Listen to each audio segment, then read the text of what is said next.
ಕಟ್ಟಿದ ದೇವಾಲಯ, ದೇವಾಲಯ ಕಟ್ಟಿದ ಉಳ್ಳವರು ಈಗಿಲ್ಲವಯ್ಯ. ಉಳ್ಳವರು ಕಟ್ಟಿದ ದೇವಾಲಯ, ದೇವಾಲಯ ಕಟ್ಟಿದ ಉಳ್ಳವರು ಈಗಿಲ್ಲವಯ್ಯ. ದೇಹವೇ ದೇಗುಲ ಎಂದು ಬೋಧಿಸಿದ ಬಸವಣ್ಣ ಇಂದಿಗೂ ಇದ್ದಾನೆ, ಎಂದೆಂದಿಗೂ ಇರುವನಯ್ಯ. ಸ್ಥಾವರ ಕಡಿಮುಂಟು ಜಂಗಮ ಕಡಿವಿಲ್ಲ ಎಂಬ ವಾಣಿಗೆ ಸಾಕ್ಷಿಯಾದನಯ್ಯ ಬಸವಣ್ಣ ಶ್ರೀ ಗುರು ಬಸವ ಎಂದು ಹೇಳುತ್ತಾ ಒಂದಿಷ್ಟು ವಿಚಾರಗಳನ್ನು ಹಂಚಿಕೊಳ್ಳಿಕ್ಕೆ, ಪುಷ್ಪಾರ್ಪಣೆ ಮಾಡಲಿಕ್ಕೆ ಒಂದಿಷ್ಟು ಸೌಭಾಗ್ಯವನ್ನ ಒದಗಿಸಿಕೊಟ್ಟಂತ ಎಲ್ಲ ಕಾರ್ಯಕರ್ತರಿಗೆ ನಾನು ನಮಿಸುತ್ತಾ ನನ್ನ ಮಾತಿಗೆ ವಿರಾಮ.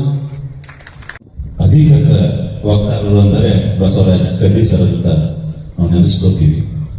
ಬಹಳ ತಮ್ಮ ವಿಚಾರಣ ಹಂಚಿಕೊಂಡಿದ್ದಕ್ಕೆ ಅವರಿಗೆ ಆಶ್ರಮದ ಪರವಾಗಿ ಶರಣ ಸಮರ್ಪಿಸಿ ಅವರನ್ನ ಪರಮ ಪೂಜ್ಯರು ಗೌರವಿಸಬೇಕಾಗಿ ವಿನಂತಿ ಮಾಡ್ಕೋತಾ ಇದ್ದೀನಿ.